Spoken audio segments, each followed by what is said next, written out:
Sir, तीन उपचुनाव में दो में कांग्रेस को काफ़ी अच्छी जीत हासिल हुई है और आंकड़ा फिर से 40 का हो गया है। किस तरह से देख रहे हैं इस जीत को? नहीं, देखिए, हमने 40 सीटें शुरुआत में हासिल की थी। और अब सारे जब ये पूरा पटक्षेप हो गया है तो फिर हम 40 पे फिर पहुंच गए हैं, यानी कि बैक टू स्क्वायर वन। और अब दो सीटें हमने जीती हैं। श्रीमती कमलेश ठाकुर जीती हैं देरा से, एक इम्प्रेसिव जीत उन्होंने अर्जित की है। और श्री हरदीप बाबा नालागढ़ से जीते हैं, उन्होंने भी शानदार जीत हासिल की है। तो तीन में से दो सीटें हम हासिल करने में कामयाब रहे हैं, और जिसके साथ हम फिर से जो है 40 सीटों के आंकड़े पर पहुंच गए हैं। और 4 महीने की उथल पुथल के बाद, 4 महीने की राजनीतिक अस्थिरता, अराजकता के माहौल के बाद हम ये कह सकते हैं कि भारतीय जनता पार्टी का ऑपरेशन लोटस जो है प्रदेश में पूरी तरह ध्वस्त हो गया है।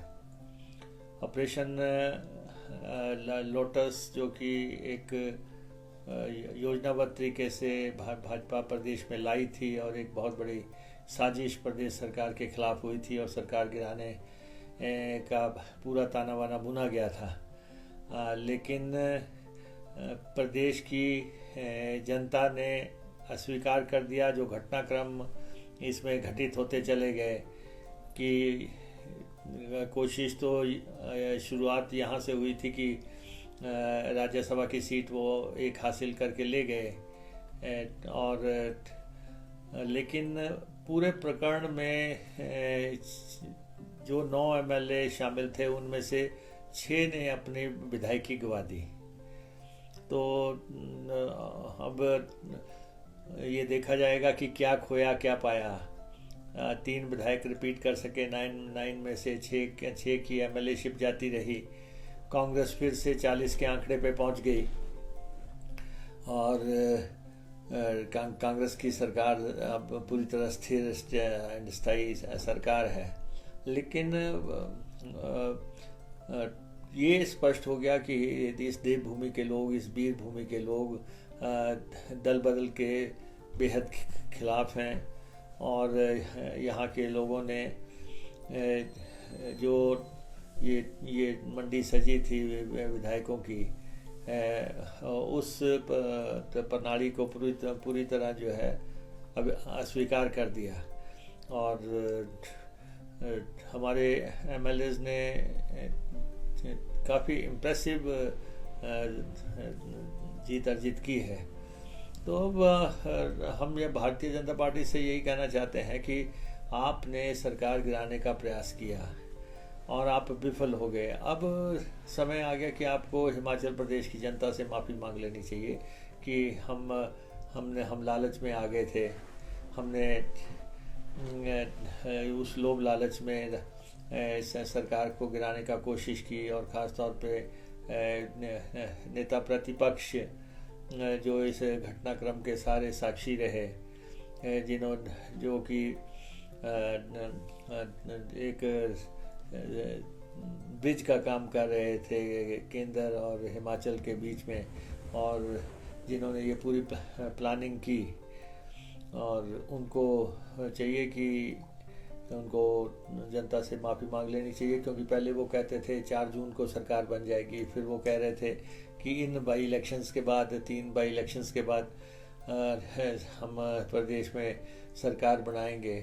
तो इस पूरे घटनाक्रम में ये लोग प्रदेश की जनता की नज़र में गिरे होंगे। और कांग्रेस ने अपना बजट भी पास किया और घटनाक्रम हुए सुप्रीम कोर्ट तक बात गई। स्पीकर साहब ने 6 लोगों को जो है विधानसभा से बाहर किया। इन लोगों के इस्तीफे स्वीकार किए। एक बहुत लंबा चौड़ा घटनाक्रम 4 महीने के अंदर घटित हुआ। लेकिन विकास को भी effect- नहीं, वो तो होता ही है। प्रदेश में जब राजनीतिक अस्थिरता का माहौल पैदा होता है तो उससे विकास प्रभावित होता है, कल्याण प्रभावित होता है, गरीब की सेवा का एजेंडा प्रभावित होता है। सारा ध्यान सारा 4 महीने जो है लगभग 120 दिन इसी घटनाक्रम में बीत गए। लेकिन ये जरूर है कि भाजपा औंधे मुँह गिरी है और ऑपरेशन